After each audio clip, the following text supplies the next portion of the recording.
ये पूरा मामला ममता काफले के केस से निकल के आ रहा है, जिसमें ममता काफले की मां ये कह रही हैं कि जब से इनकी सास इनकी मदद के नाम पे यूएसए पहुंची, तब से ममता काफले की जिंदगी में बहुत सारी प्रॉब्लम शुरू हो गई। ममता काफले की जो सास हैं वो बहुत पुरानी विचारधारा की हैं, और इतनी पुरानी विचारधारा की हैं जिसमें यकीन करना मुश्किल हो जाता है कि 21st सेंचुरी में हम जी रहे हैं।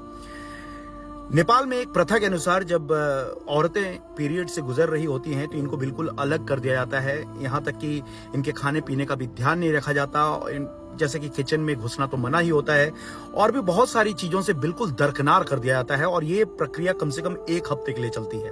अब ये मान करके चलिए, अगर 1 हफ्ते तक यही प्रक्रिया चलनी है जिसमें पूरे तरीके से बच्ची के साथ एक माँ को अलग कर दिया जाता है। एक बच्ची को पालना पोसना कितना मुश्किल होता है, क्योंकि वो घर के आम हिस्सों में नहीं जा सकती, घर की चीजों को ऐसे छू नहीं सकती, और भी बहुत सारी पाबंदियां लगा दी जाती हैं। ममता काफले एक वर्किंग वुमेन जिसके साथ ऑलरेडी बहुत सारी परेशानियां थी, मदद के लिए सास आती हैं, लेकिन सास मदद के बजाय इनकी मुश्किलें और बड़ी कर देती है। और यही एक कारण है कि एक पोस्ट डालती हैं, और पोस्ट में वो लिखती हैं कि बच्ची के पालन पोषण में इन्हें बहुत ज्यादा दिक्कत हो रही है, और अब वो डिवोर्स की प्रक्रिया से गुजर रही हैं, और होपफुली जल्द ही इसका समाधान हो जाएगा। पिछली कुछ घटनाओं में ऐसा हुआ था कि ममता काफले ने कुछ दिनों के लिए अलग रहना भी शुरू कर दिया था, और फिर बीच बचाव के बाद ये दोनों फिर से वापस आए, लेकिन मुश्किलें कभी पूरी तरीके से सॉर्ट आउट हुई ही नहीं।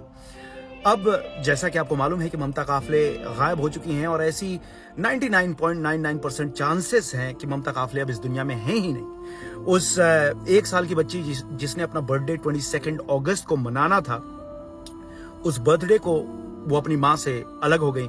इनकी माँ शायद अब इस दुनिया में नहीं है, क्योंकि अभी तक सारे एविडेंसेस बिल्कुल इसी बात का सबूत दे रहे हैं। अगर ममता काफले वापस आती हैं तो एक चमत्कार ही होगा।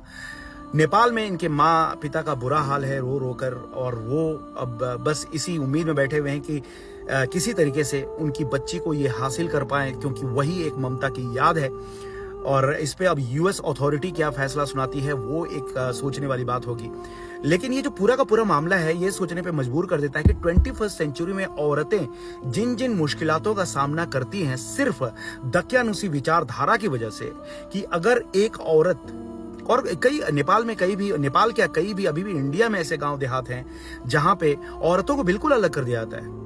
और मैं तो एक डॉक्यूमेंट्री भी देख रहा था जिसमें कि पीरियड्स के समय पे औरतों को इतना दरकिनार कर दिया जाता है, जंगल में किसी दूसरे घर पे रहने के लिए भेज दिया जाता है, बिल्कुल अलग, परिवार से बिल्कुल ही अलग। और उसी समय कई दरिंदे हमला करते हैं। ऐसी कई घटनाएं हैं गांव में जो दफन हो गई, जिनकी कोई FIR दर्ज नहीं हुई। गांव के रीति रिवाज के नाम पे इन महिलाओं का हनन किया गया, इनको खत्म किया गया। तो ये जो मामला निकल के आ रहा है, ये सच में विचारणीय है। और खास करके जिस तरीके से इनकी सास की बातें निकल के आई हैं, सास और बेटे ने मिलकर के क्या ममता काफले को खत्म कर दिया। अब ये तो एक इन्वेस्टिगेशन का मामला है, लेकिन बहुत दुखद है। और ये जो बातें निकल के आ रही हैं, ये सच में सोचनीय है, विचारणीय है, और हमें सच में इस बारे में बहुत ज्यादा सोचना चाहिए।